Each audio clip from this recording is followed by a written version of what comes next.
Gloria al Señor por este tiempo de alabanza que hemos podido disfrutar juntos, ¿no? Estamos todos aquí, gloria al Señor.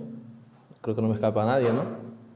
Estamos todos. Eso es maravilloso, maravilloso que la iglesia se pueda reunir para prestar culto al Señor, para cantar a su nombre y luego disponernos a su palabra, celebrar juntos la cena del Señor. Tremendo, precioso privilegio. Ya casi nos acercamos a 4 meses en Efesios.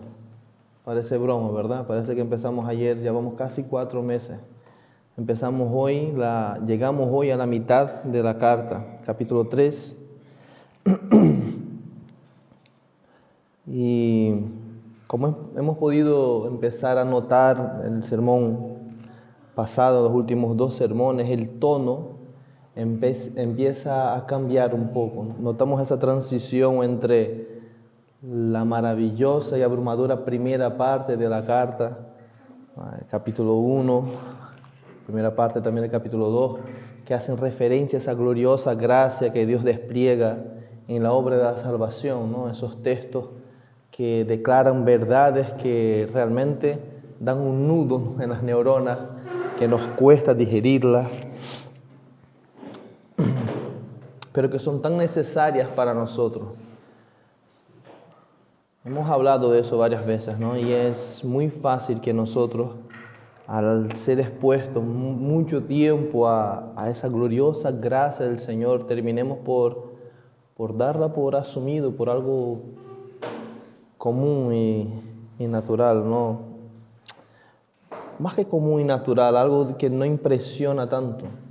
Así es el corazón humano realmente es tan superficial, tan movido por emociones y sensaciones pasajeras, construye tantos ídolos hacia los cuales o de los cuales espera recibir esta experiencia de plenitud, que la fuente de la riqueza inagotable de Dios, que es su gracia, a veces parece algo sin mayor importancia. Comentaba con el hermano Jose que mientras venía, pasé por cerca de otra iglesia, y cantaban con toda fuerza Sublime Gracia, se escuchaba por toda la calle, y esa fue mi banda sonora camino hacia aquí, porque se escuchaba en toda la calle, esa iglesia cantando Sublime Gracia, y qué precioso. Fue un momento muy lindo realmente, ¿no? Y dice, wow, estoy caminando por las calles de una ciudad de Europa, y estoy escuchando Sublime Gracia a tope, el domingo, el día del Señor. Qué lindo es eso, ¿no? Quiere el Señor que nosotros no solamente cantemos con ahínco, con fuerza sobre la sublime gracia de Dios, sino que vivamos impactados, transformados por esta gracia. Hermanos, esto es lo que nosotros hemos estado viendo hasta aquí. Esto es lo que nosotros seguiremos viendo en la carta de Efesios.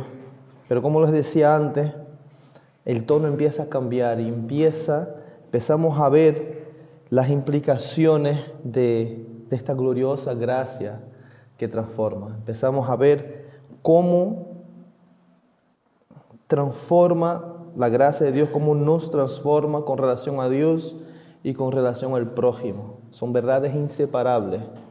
Como comentábamos el jueves en el estudio bíblico, yo no puedo decir que tengo una nueva relación con Dios y sin embargo no tener una nueva relación con mi prójimo, con el pecado, con el mundo, con la iglesia. Y esto mismo es lo que el apóstol Pablo, inspirado por el Espíritu Santo, empezará a hacer hincapié una y otra vez hasta el final de esta carta. Así que les invito que con vuestras Biblias abiertas, con los ojos puestos sobre el texto, con el título, como el hermano anunció antes, la iglesia, el despliegue de la gloria de Dios. Trataremos de cubrir los primeros 13 versículos, que por error mío hubo confusión entre los 2 hermanos. Es culpa mía. Es del 1, capítulo 3, versículo 1 al 13. Yo por el grupo les dije que no era así, luego a Edgar le dije que sí, que era así, pero se lo dije aparte, en fin, la lié yo, ¿vale? Pero son los primeros 13 versículos. Efesios 3, del 1 al 13. Antes déjame cubrirme las espaldas.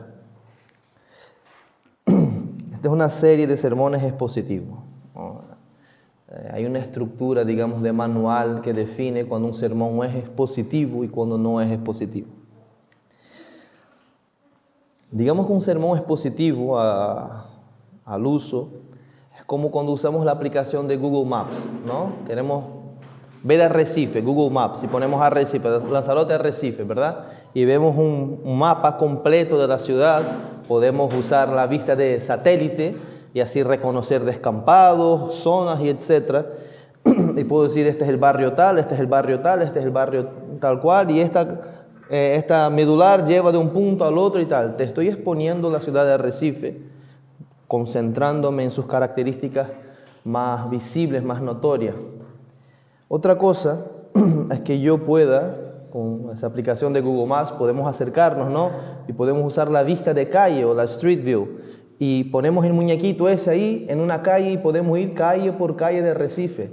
Seguimos viendo la ciudad de Arrecife, pero ahora vemos cómo las diferentes calles, callejones y etcétera se conectan, formando así la ciudad.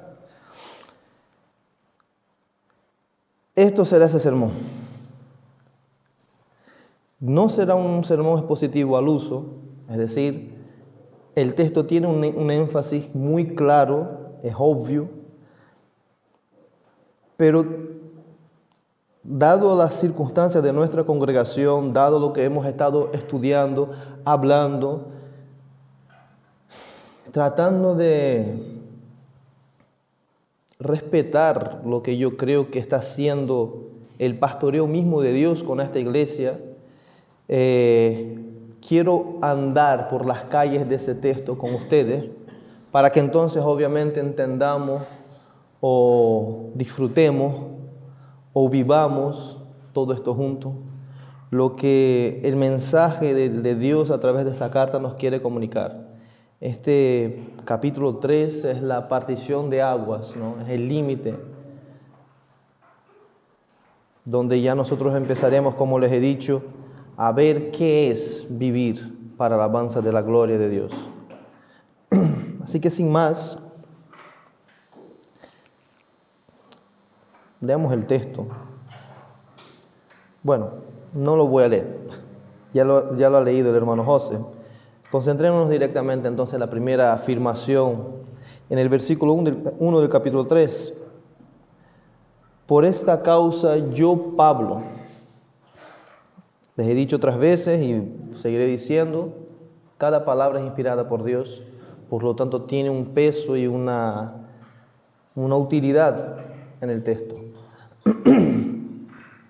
Y así empieza esa porción de las Sagradas Escrituras de este texto, ¿no? Pablo apunta a una causa por la cual, veremos a partir del versículo 14, Pablo ora una vez más por la iglesia. Capítulo 3 básicamente es una oración. ¿Qué pasa? Que Pablo abre un paréntesis en el mismo versículo 1 y es un paréntesis que gastará 12 versículos. Les quiero preparar un poco. Quiero preparar vuestras mentes, a la vez tratar de ayudarles a aprender a leer las Escrituras. Si Pablo va a orar, si ustedes corren los ojos al versículo 14, verán que él vuelve a repetir por esta causa, lo que ahora completa, él ora por la iglesia, ¿no? Si Pablo abre un paréntesis inspirado por el Espíritu Santo y se demora 12 versículos en ese paréntesis, es porque hay algo muy importante que no podemos perder de vista. Algo que es de suma importancia para lo que pedirá a continuación. Algo que es de suma importancia para que ese mensaje de Dios para nosotros sea realmente absorbido, sea realmente atesorado por nuestro corazón. Así que si Pablo se demora 12 versículos antes de empezar a orar, creo que cada palabra de ese paréntesis es digna de que nos detengamos sobre estas mismas y meditemos juntos sobre ellas. Pablo entonces apunta a la causa por la cual él orará. Y esta es la causa de Dios. No hace falta ser un iluminado para saber qué causa es esta. Pablo dice, por esta causa yo, Pablo, y sigue más adelante diciendo, ¿no? Prisionero de Cristo Jesús por amor de ustedes los gentiles, La primera pregunta que debemos hacer es, ¿qué causa es esta? No podemos arrancar sin preguntarnos qué causa es esta. Y esta afirmación es un conector realmente. Pablo lo usa a cada momento. Deberíamos ya estar acostumbrándonos a esa forma de escribir de Pablo. Por esta causa yo, en pasajes anteriores, él también usa conectores todo el rato, por lo tanto, por esto, ¿verdad? Nos retrocede a lo que dijo anteriormente. Repite todos los sermones lo mismo, porque Pablo está haciendo eso todo el tiempo. Avanza a decir algo, pero sin sin perder de vista lo que ya ha cubierto. Y hermanos, como dije, no necesitamos ser grandes intérpretes de la Biblia para saber cuál es la causa a la que Pablo apunta. La causa está en los versículos anteriores al versículo 1. Es una carta. Los capítulos y versículos son estrategias de organización que la hemos puesto nosotros, la iglesia, vamos a poner entre comillas, tardía, pero en ese entonces era una carta. Eso no tenía capítulos ni versículos, eso era para seguir leyendo sin parar. Pero tratemos de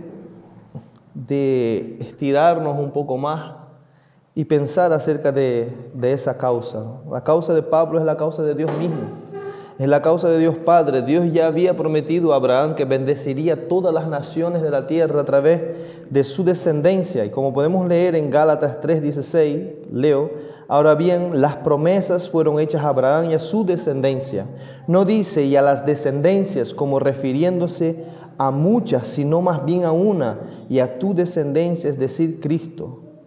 La causa de Pablo es la causa que él ha apuntado en los pasajes anteriores. Cristo es nuestra paz. Cristo ha hecho de dos pueblos enemigos un pueblo solo, ha derribado la pared que dividía las enemistades, la mató en su cruz y nos hizo, versículos 19 al 22, si se fijan, que es lo que nosotros tratamos el domingo pasado, familia de Dios. Nos dio una nueva ciudadanía, somos el pueblo de Dios, somos el templo de Dios. La causa de Pablo es la causa de Dios, y la causa de Dios que hemos estado viendo en Efesios, ¿cuál es? La redención del pueblo de Dios, la manifestación de la gloriosa gracia de Dios a través de la iglesia. Efesios, como les dije anteriormente, es una carta que trata profundamente la identidad de la iglesia, la nueva identidad que la iglesia tiene en Cristo Jesús. Y esta es la causa de Pablo, la causa por la cual veremos el domingo que viene, si Dios quiere. Pablo entonces ora. La causa de Pablo es la causa de Jesucristo. Jesucristo ordenó a sus discípulos en Marcos 16, 15 al 16, y les dijo: vayan por todo el mundo y prediquen el evangelio a toda criatura. El que crea y sea bautizado será salvo, pero el que no crea será condenado. Hace muchos años, uno de mis primeros debates teológicos que tuve en Lanzarote, aún era un muchachito, fue justamente por este pasaje. Cuando una persona afirmaba que si tú no eras bautizado, serías condenado al infierno. Y estoy hablando de un pastor evangélico, no estoy hablando de un cura católico. Pero este pasaje no dice eso. Tú puedes estar bautizado e ir al infierno. De hecho, muchas personas bautizadas serán condenadas eternamente. El texto apunta a la fe, a una fe salvífica, a una fe verdadera, a una fe transformadora como evidencia de la salvación. Ir por todo el mundo es nuestro mandamiento. Esta es la causa de Cristo. Dios Padre prometió bendecir todas las naciones a través de Jesucristo. Jesucristo ordena a su iglesia que vaya por todo el mundo y predique el evangelio, que los bauticen, y aquellos que crean serán salvos y los que no crean serán condenados. Y la causa de Pablo es la causa del Espíritu Santo, el cual vino a guiar a los discípulos de Cristo a toda verdad, vino a capacitarlos con poder para que llevasen el mensaje de salvación a todas las naciones, para todas las ovejas que Cristo, el buen pastor, vino a rescatar. Podemos leer esto en Juan 14, 26, pero el Consolador, a quien el Padre enviará en mi nombre, Él les enseñará todas las cosas y les recordará todo lo que he dicho. Hechos 1:8, pero recibirán poder cuando el Espíritu Santo venga sobre ustedes y serán mis testigos en Jerusalén, en toda Judea y Samaria y hasta los confines de la tierra. Juan 10:16, Jesucristo, tengo otras ovejas, dijo Jesús, que no son de este redil. A esas también yo debo traerlas y oirán mi voz y serán un rebaño con un solo pastor. La causa de Pablo, la causa por la cual Pablo orará más adelante, es la causa del Dios Trino, del único Dios verdadero.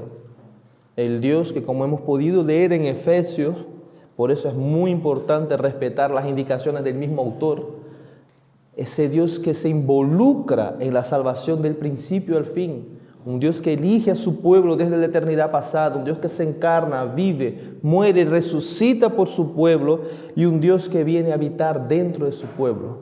El Dios Trino involucrado en la salvación. Esta es la causa de Pablo. Es todo lo que él ha hablado hasta ahora. La causa de Pablo es la causa de Dios que vemos a través de toda la Escritura. ¿Por qué hace Dios todas las cosas, hermanos? Como reformados eso lo tenemos que saber rápido. ¿Cuál es la razón por la cual Dios hace todas las cosas? Para su gloria. ¿Cuál es la razón por la cual Dios hace todas las cosas según Efesios? Para alabanza de su gloria. Esa es la causa de Pablo. Esa es la causa por la cual Pablo está escribiendo a la iglesia. Dios, hermano, en su inmensa misericordia, decide revelar quién Él es. No necesita. Decide amar a pecadores miserables, rebeldes, y decide abrir sus ojos, decide transformar sus corazones, decide mostrar a seres viles lo más maravilloso y bello que hay en el universo, Él mismo. Y eso glorifica a Dios, por supuestísimo. No que le añade gloria, sino que despliega la gloria de Dios, muestra la gloria de Dios. ¿Y cómo Dios decidió hacer eso? ¿Cómo Dios decidió mostrar quién Él es? ¿Cómo Dios decidió mostrar su misericordia, su amor incondicional, su gracia, las riquezas infinitas de su misericordia? ¿Cómo Dios decidió? Piensen, es un ejercicio de pensamiento bíblico. Piensen en Efesios, que hemos visto hasta ahora, que hemos leído. Espero que estén leyendo y orando y pensando en Efesios durante la semana. A través de la redención de la iglesia. Es lo que hemos visto hasta ahora. Eso es el capítulo 1. El capítulo 1, aquel río, aquel raudal de gloria que vemos es simplemente Dios inspirando a Pablo a describir la maravillosa obra salvífica que Dios desempeña para el avance de su gloria, pero lo hace a favor y en la iglesia. La causa de Pablo es la causa de Dios, y la causa de Dios es la revelación de su gloria. ¿Y cómo lo hace Dios? A través de su iglesia, a través de la obra salvífica de Cristo Jesús. Hermanos, Dios, el Espíritu Santo, inspiró al apóstol Pablo a escribir esta carta. Pablo empieza el capítulo 3, que es, como les dije, el divisor de aguas de la carta, y no quiere que Pablo avance sin antes repasar este punto que ha machacado una y otra vez. La causa de Dios es la revelación, el despliegue de su gloria, y esto lo hace a través de su iglesia, de la cual todo creyente y cada uno de los que son miembros de esa iglesia hacemos parte. Eso, hermano. Yo oraba pensando en eso, ¿no? Me escucharán, diré muchas veces, mientras tendía la ropa hoy por la mañana, que yo los sábados lavo la ropa y muchas veces muy tarde, y digo, ya mañana la tiendo. Y estaba tendiendo la ropa hoy por la mañana y pensaba, madre mía, Señor, ten misericordia de esta iglesia. ¿Cómo yo explico eso? No soy capaz, no hay predicador capaz de hacer eso. Mi oración es que el Espíritu Santo pueda iluminar nuestros ojos, como mismo Pablo oró anteriormente. Hermanos, tú existes para que el Dios soberano del universo revele quién Él es a través de ti. explota la cabeza. Esta iglesia existe para que el ser creador de todo lo que existe y el que sostiene todas las cosas, cada átomo, cada molécula, cada estrella, cada galaxia, se revele de una manera única a través de esta iglesia. Esto es muy grande. Quiera Dios que nosotros podamos llegar a empezar a comprender qué es lo que estoy diciendo, qué es lo que la palabra de Dios nos está mostrando.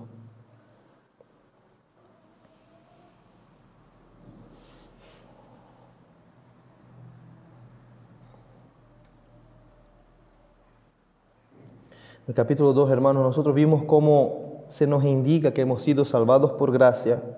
Se nos ordena no olvidar que fuimos salvos por gracia, por pura gracia, lo cual da paso a la realidad que si fuimos salvados por gracia debemos vivir a la luz de esta gracia. Debemos vivir unos con otros, convivir y ayudarnos a la luz de la gracia de Dios, en su paz. ¿Y por qué? Versículos 19 al 22 nos deja claro, y todo el capítulo 2 además, ya no somos enemigos de Dios, ya no somos extraños a Dios, no somos extraños, enemigos unos de otros. Como les dije anteriormente, ahora somos familia. Y lo somos por medio del sacrificio de Cristo. Disculpen el ritmo, estoy lento, porque dormí nada. Entonces tengo mucho sueño, ¿vale? Notarán que yo estoy bien relajada porque estoy con mucho sueño, ¿vale? No quiero que suene como una redundancia innecesaria repetir una y otra vez que lo que somos porque Cristo murió en la cruz. Hoy vamos a celebrar la Santa Cena. Lo que somos porque Dios se encarnó, vivió una vida que tú no puedes vivir, no puedes vivirla. No sé, a veces yo caigo en ese error y me doy cuenta como que, no sé, de un modo muy raro, de repente a veces me comporto, pienso como si yo realmente pudiera vivir de manera que agrade a Dios. No puedes hacerlo, yo tampoco. Aparte de Jesucristo, nada podemos hacer. Cristo, Dios murió en una cruz. Dios murió en una cruz. El autor de la vida murió. Así de escandaloso es el Evangelio. El Creador se hizo igual, se identificó con su creación y murió. El Dios santo y justo que no conoció pecado, se hizo pecado para que nosotros, la iglesia, fuera hecha justicia de Dios. ¡Wow! Y es por eso, hermanos, que somos familia. Ese es el precio, es la dimensión de lo que somos, familia de Dios. Tenemos una ciudadanía, somos un edificio santo que Dios mismo edifica. Todos los que han oído el Evangelio, todos los que se han arrepentido de sus pecados, son familia de Dios por lo que Dios hizo. Si eres cristiano, eso es tuyo, por los méritos de Cristo, pero es tuyo, es tu nueva identidad. Esta es la causa por la cual Pablo abre ese paréntesis de 12 versículos que estaremos mirando, y es la causa por la cual Pablo orará a partir del versículo 14. Avancemos entonces. Por esta causa yo, Pablo, prisionero de Cristo, por amor de ustedes los gentiles. Pablo escribió esta carta estando encarcelado, un encarcelamiento domiciliario. Pablo vivía atado a un soldado romano. Eso lo podemos ver por la evidencia interna de la carta, tanto en ese primer versículo como al final de la carta, el versículo 20 del capítulo 6, versículo 20, donde Pablo lo repite una vez más. Lo más probable que eso haya sido en el año 60, 62 después de Cristo. Y eso también lo vemos a través de la evidencia bíblica de un modo más extenso en Hechos 28, Colosenses 4, 3, versículos 10 y versículos 18 también. Este tiempo de encarcelamiento de Pablo fue seguido por 2 años de juicio, falsas acusaciones y todo tipo de circunstancias que minarían la moral y el ánimo de cualquiera. Les voy a confesar, ayer yo era preparando ese sermón, yo empecé a preparar ese sermón por la mañana, eran las 2 de la mañana y yo decía, no quiero hacer esto. No tenía ni ganas, ni ánimo, ni fuerza, ni nada para hacerlo. Leía y no me quedaba con nada, decía, no sé lo que voy a hacer, Señor. No sé lo que voy a hacer, no sé lo que voy a hacer. Y me trabé con ese primer versículo porque decía, ese hombre estaba encarcelado. Vete a saber qué tipo de situaciones y circunstancias humillantes estaba pasando. Yo estoy en mi casa, rodeado de todo tipo de bienes. Él estaba esforzándose por escribir a la iglesia y yo tengo pereza de preparar el sermón.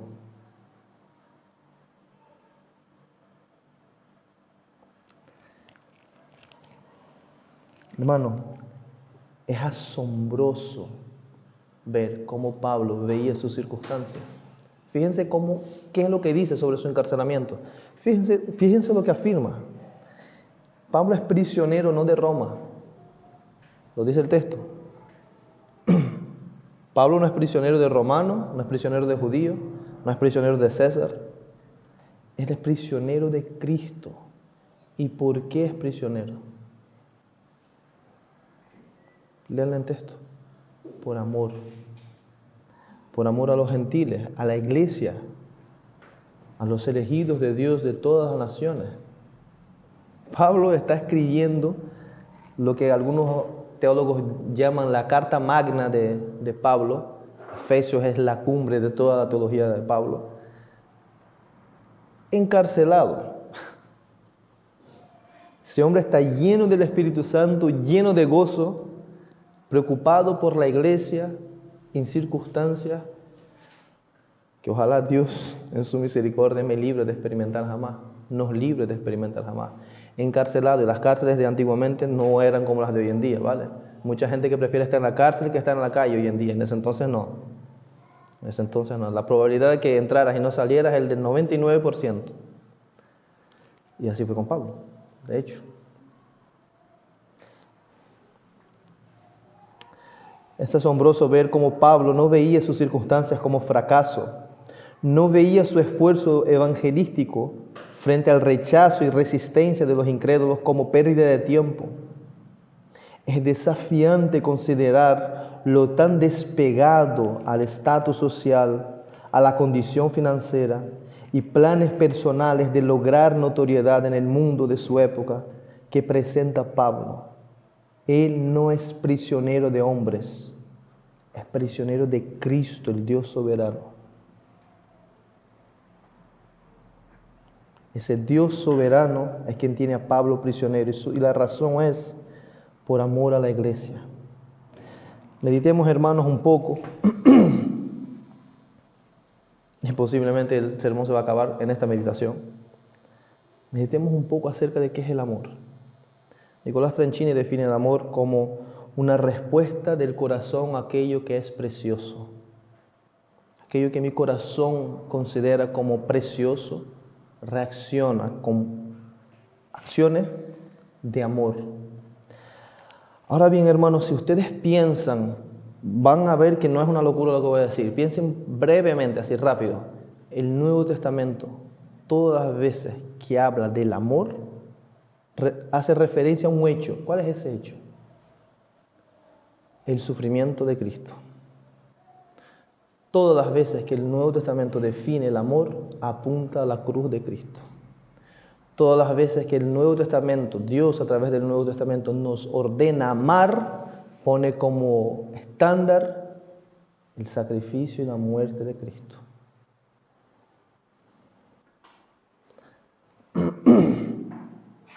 Yo venía caminando, como les decía, y escuchaba la otra iglesia cantando Sublime Gracia. Y iba caminando y mirando al suelo y pensando en este pasaje y decía, ¿cómo es que Dios nos puede ver como algo precioso? ¿Cómo Dios me puede ver a mí como algo precioso? Y aquí va la herejía del día. Cristo no había muerto todavía.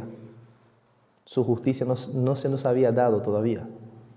Pero desde la eternidad pasada Dios ya nos había amado con amor eterno y ya nos había elegido. De hecho, Cristo muere y su justicia nos es otorgada para que lo que Dios consideró precioso pudiera estar con Él.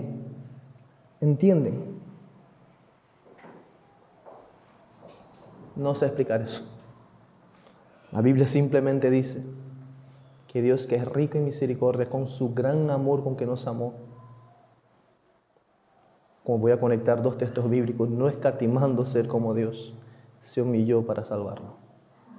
Se entregó a la muerte y muerte de cruz para salvarnos. Hermanos, no tengo ni idea cómo explicar eso.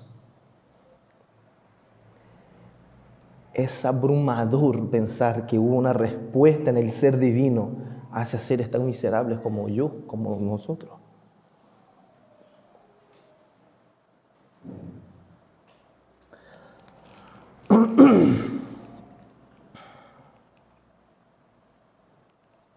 Hermanos, encontraremos y meditamos entonces en el Nuevo Testamento que la medida, la materialización, el estándar del amor de Dios y por ende el amor que debemos manifestar unos por otros es el amor de Cristo o un amor evangélico.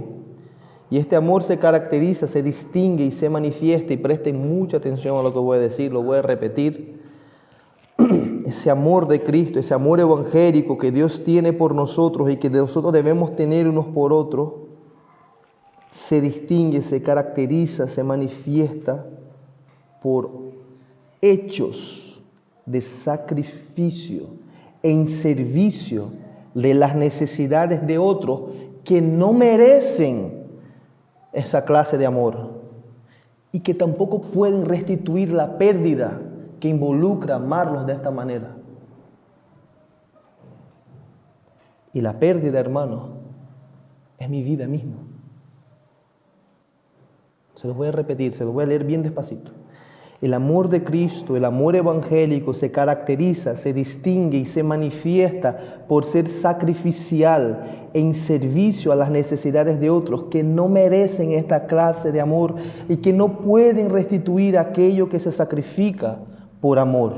Y esto es mi vida misma. Iglesia, esto es lo que nosotros veremos de aquí en adelante en esta carta.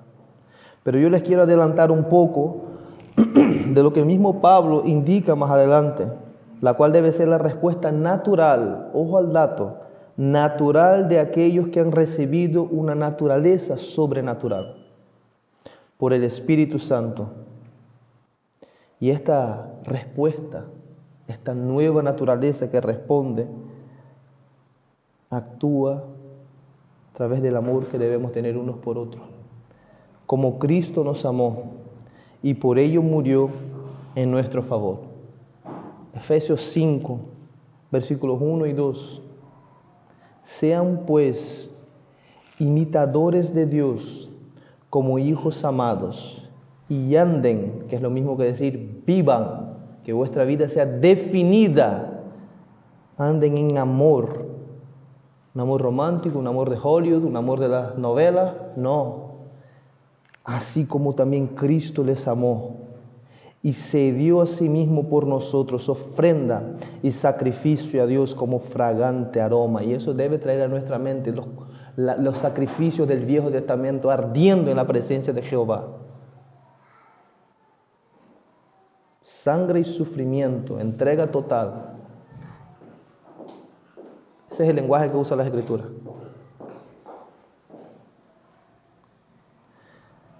Ese es el amor natural de aquellos que han recibido una naturaleza sobrenatural por la operación del Espíritu Santo. ¿Qué quiero decir con eso? Que eso es lo que se espera de un cristiano. Esta clase de amor es lo que se espera de un cristiano. Comenta Bryan Chapell: cuando es compelido por un verdadero llamado de Dios, un creyente capturado por las metas de Dios, un creyente es capturado por las metas de Dios. Aunque Pablo reside bajo arresto domiciliario en Roma, No se considera prisionero de los romanos ni de los funcionarios judíos que lo acusaron originalmente. Se identifica como Pablo, prisionero de Cristo Jesús por amor de vosotros los gentiles.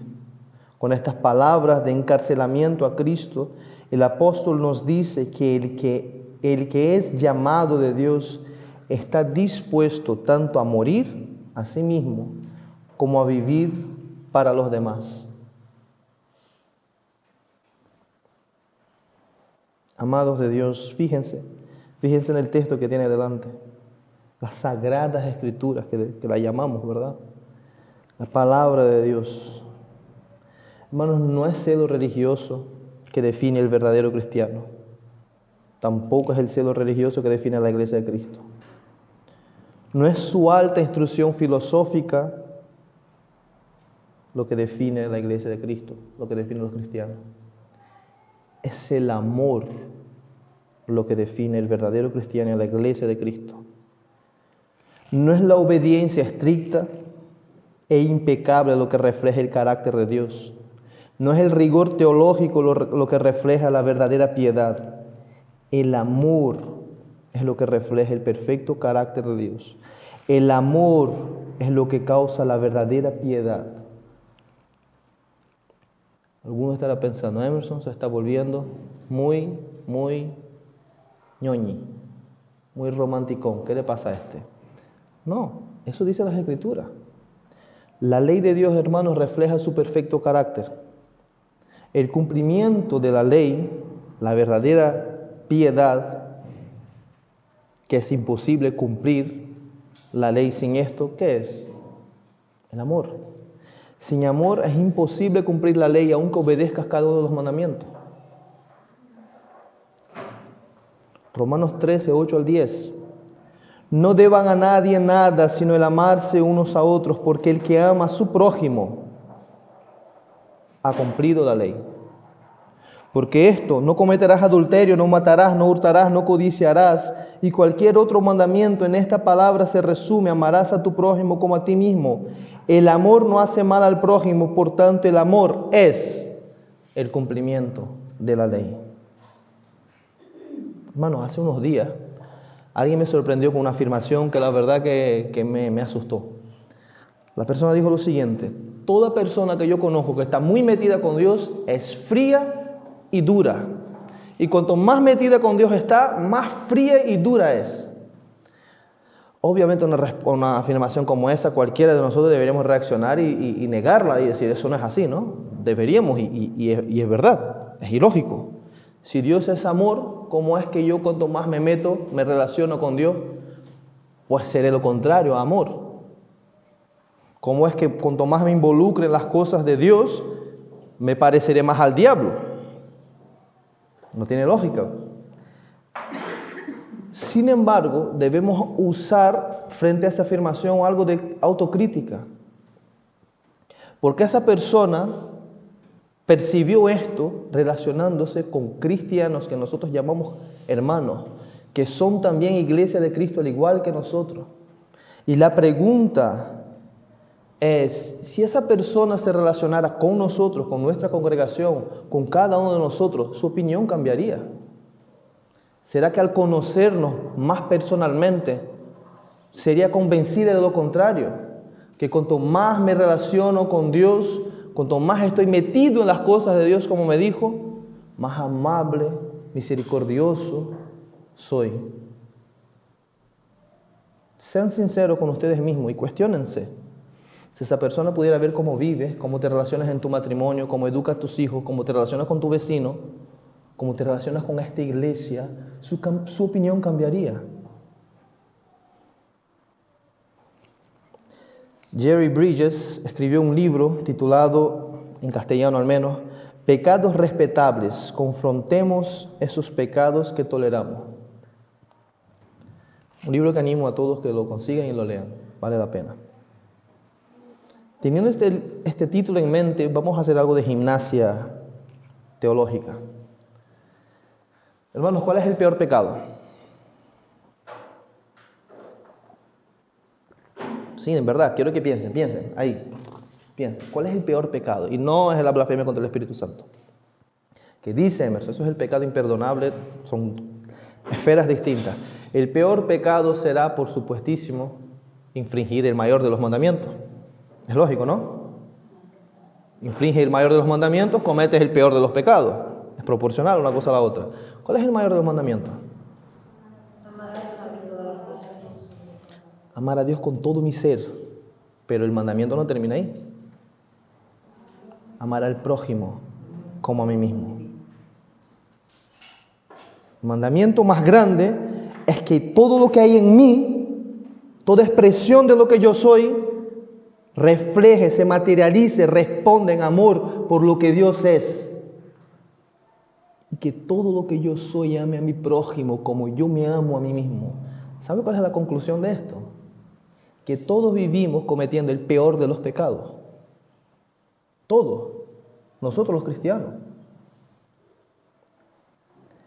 Hermanos, invertimos dinero, tiempo, esfuerzo, ayunamos, oramos, lloramos, luchamos contra la impureza sexual, chisme, luchamos por ser mejores esposos, esposas, padres, leemos, compramos libros, vamos a conferencias. Está muy bien. Me recuerda bastante las palabras del Señor Jesús a la iglesia en Éfeso, en Apocalipsis 2, ¿no? Nos fatigamos y perseveramos en defender la sana doctrina, acusamos a los mentirosos apóstoles, los falsos apóstoles, velamos y luchamos para que esta iglesia sea una iglesia de la sola Escritura, no toleramos las herejías, arminianismo, no. Teología de la prosperidad, no, encendemos las antorchas si hace falta. Perseveramos y no desmayamos. Sin embargo, somos sumamente tolerantes con el peor de los pecados. Sumamente tolerantes con la falta de amor. Eso es ilógico, pero es la realidad de nuestras vidas. ¿Cuánto tiempo te dedicas tú? ¿Te esfuerzas? ¿Cuánta energía? ¿Cuánto dinero dedicas tú en leer, orar, ayunar, pedir perdón, confesar tu falta de amor? ¿Cuántos libros te has leído sobre cómo amar más a Dios? ¿Cómo amar más al prójimo? ¿Cuántas conferencias y sermones han cautivado tu corazón al punto de que quieras consumir material que hable sobre ese tema? Posiblemente te has dedicado un montón a intentar ser un mejor padre, has leído, te has dedicado a intentar ser un mejor esposo, esposa, estoy segurísimo, aparte los conozco. Y otras cosas, cómo tener una economía santa, cómo usar bien mi tiempo, y etcétera. Pero la verdad es esa, si hacemos una sumatoria, el tiempo que dedicamos al peor de los pecados que cometemos todos los días es ridículo. Es ridículo.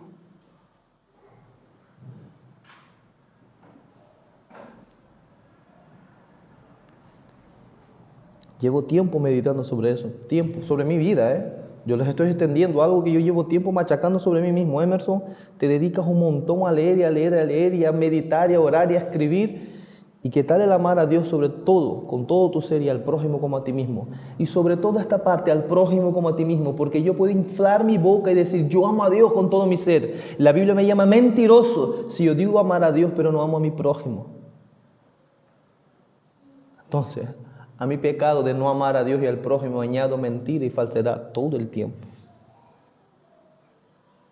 Yo les extiendo esa meditación, ese desafío. ¿Estamos siendo tolerantes con la falta de amor? Sí, por supuestísimo. Y es el peor de los pecados, qué irónico, ¿verdad? No nos escandaliza como la impureza sexual. Y de hecho la impureza sexual no es una cosa más que un fruto de la falta de amor. El adulterio, lo leímos antes, ¿no? No matarás, no hurtarás, no adulterarás. ¿Eso se cumple en qué? En el amor.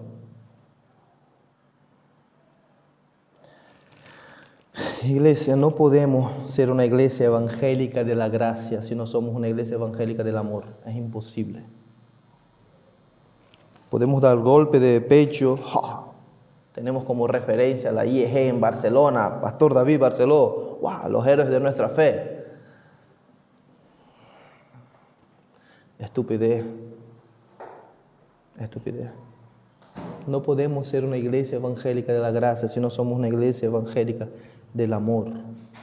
Pero no un amor a cualquiera. Les vuelvo y les recuerdo cuál es el estándar de amor que la Biblia, sobre todo el Nuevo Testamento, describe: el amor sacrificial de Jesucristo. Pero no un sacrificio de, me voy a levantar unas horas antes o le mandaré un WhatsApp a preguntar cómo está o cómo fue esa semana a esto o aquel. No, el amor de Cristo se manifestó ahí. No, yo voy a dejar todo esto aquí, voy a vivir en toda esa miseria y desgracia.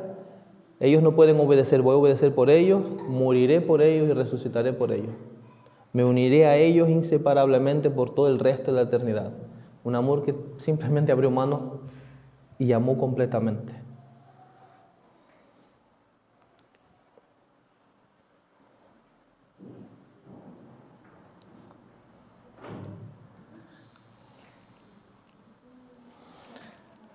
Bueno, no hemos pasado el primer versículo, así que tampoco voy a estirar mucho más de la cuerda. Como les dije, esto no es un sermón expositivo al uso. Yo, en lugar de estar exponiendo la ciudad, estoy caminando por las calles con ustedes. Esa primera calle, que es la avenida medular de Efesios, es el amor. Es la avenida medular de la Escritura entera, porque Dios amó al mundo de tal manera que envió a su Hijo unigénito para que todo aquel que en Él crea no se pierda, mas tenga vida eterna. Hermanos, yo les confieso que he sido y soy profundamente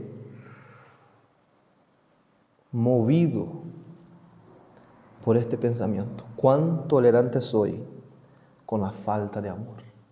Y encontramos a Pablo encarcelado, viéndolo como un privilegio por amor a la iglesia. Los miembros de esta congregación nos dirigieron a los cuatro, a José, Edgar, José y yo, como los líderes de esta congregación. Entonces el primer palo va a nosotros, Pablo. Mira sus circunstancias. Él se enfrentó a sus familiares según la sangre. Él abrió mano de su estatus. Pablo era uno de los principales en Israel. Él adelantaba a todos los demás. Él dice eso, ¿verdad? Él mismo dice que cuando Esteban estaba siendo apedreado, él estaba ahí dando el visto bueno a que eso se hiciera. Una mente brillante, ejemplar, él abrió mano de esto. Pablo abrió mano de todos los lujos que podría tener siendo un principal en Israel. Pablo abrió mano de su estatus social. Pablo abrió mano de la aceptación de los suyos. Pero no solo eso. Pablo fue perseguido por los gentiles a quienes él fue. Fue apedreado. Pasó, decía el hermano José antes, recordaba, naufragó. Casi no pierde su vida con todos los demás. Hermanos, Pablo terminó muriendo como un criminal por amor.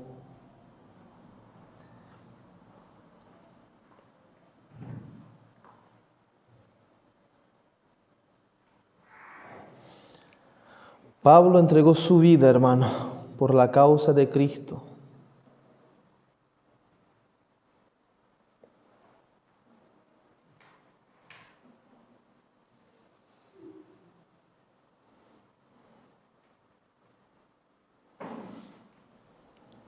Pablo entregó su tiempo, su salud, sus años por la causa de Cristo.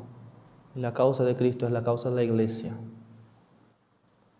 Eso no está en el sermón, no está escrito. Y yo ya dejé de seguir lo que tengo escrito aquí hace un rato ya. ¿Qué causa nos mueve? ¿No? Hoy vamos a tomar la Santa Cena y creo que es bastante pertinente que consideremos esto. ¿Qué causa nos mueve? ¿Qué causa nos llena nos motiva, ¿no? Después de Jesucristo, Pablo ha sido el personaje que más impactó la iglesia. Si tú te pones a calcular todos los kilómetros que él en aquel entonces cubrió para evangelizar, en mi vida yo voy a hacer ni una tercera parte, teniendo avión, coche, bicicleta, moto, de todo, carreteras y toda la historia. Tiene nada que ver.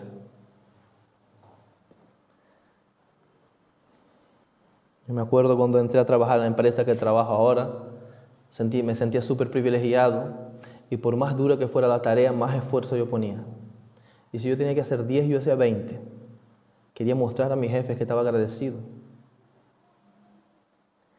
Mi esfuerzo, aunque estaba destrozando mi cuerpo, era una muestra de una gratitud, de que yo entendía que era un privilegio.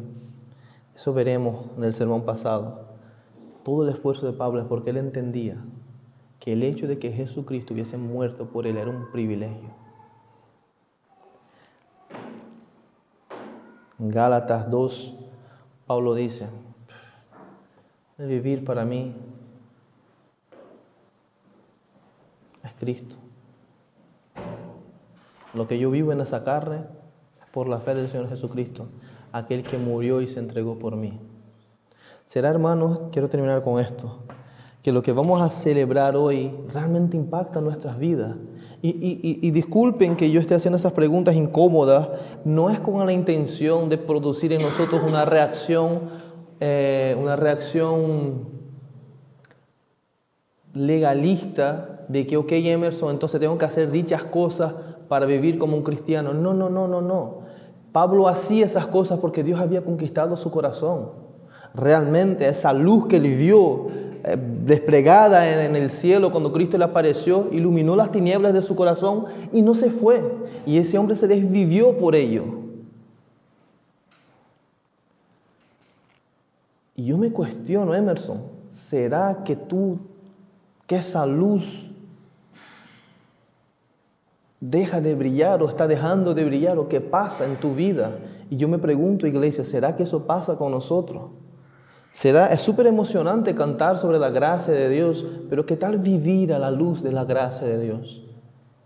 Es súper bello hablar de su amor incondicional. Es maravilloso ir a conferencias, pasión por el Evangelio. ¡Wow! ¿Qué tal vivir a la luz de ese Evangelio? ¿Qué tal amarnos porque fuimos amados primero? Hermanos, no es la ortodoxia teológica lo que define mi cristianismo. Es el amor, no de palabras, no fingido, en hechos, pero no un amor cualquiera, un amor de risita y kumbaya, un amor de entrega, de muerte en favor del otro, que no lo merece y no me lo puede restituir. Llevamos unas semanas hablando sobre eso. El mayor desafío es el amor. Y nosotros nos decimos buenas personas.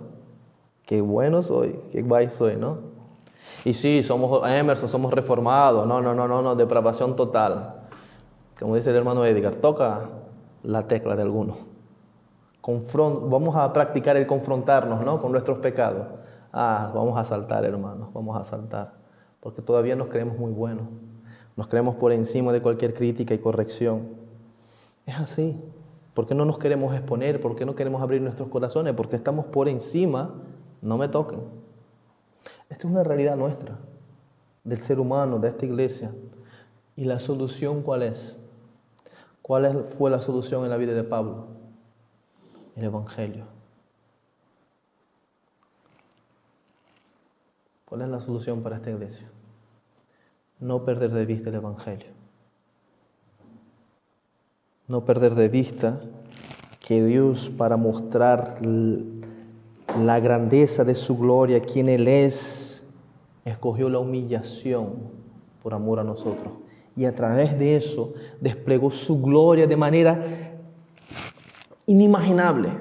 Toda su corte celestial jamás podría haber conocido a Dios como conoció cuando ese Dios estaba en esa cruz cargando tu miseria.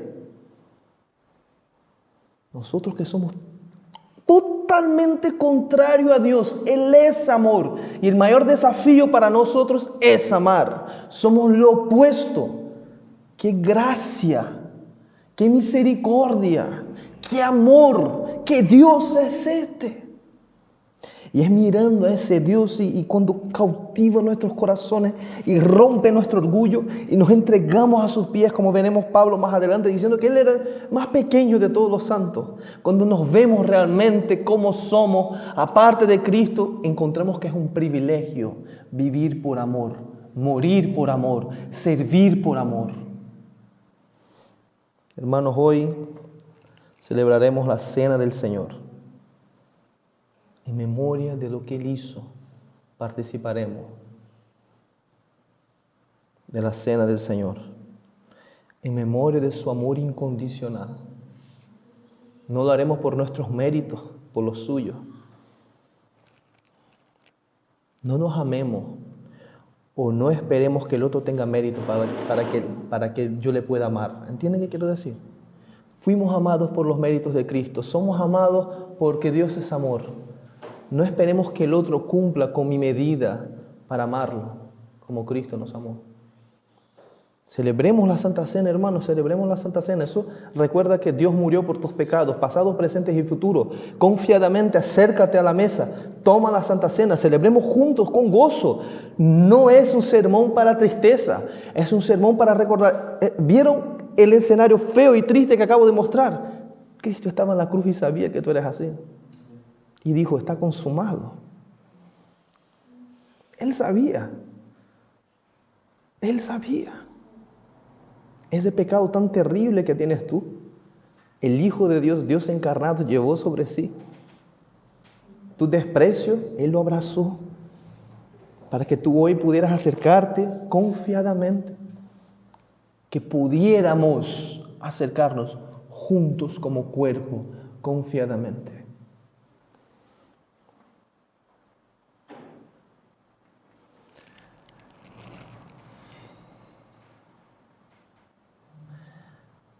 Los que están aquí que no han creído en el Evangelio, que quizás han creído lógicamente, y cuántas veces pasa eso, ¿no? Entienden las verdades del Evangelio, pero eso no transforma sus corazones. Eso no es una fe salvífica, eso es una fe de los demonios. Los demonios también creen que es Dios, saben muy bien que es el Evangelio, sin embargo están condenados y no hay perversidad en sus corazones. La fe salvífica es una fe transformadora. Si no has sido transformado, si tu corazón, cuando es expuesto a estas verdades, no reacciona, no pasa nada, sigues en condenación. Sigues caminando hacia el infierno. Si el Espíritu Santo no te lleva a convicción de pecado y arrepentimiento después de escuchar lo que has escuchado, si eres indiferente a estas verdades y como esto es para el otro, ten cuidado. Pero Cristo también murió por ti, por todos los pecadores. Arrepiéntete y cree en el Evangelio. Hermanos, vamos a inclinar nuestras cabezas y vamos a orar.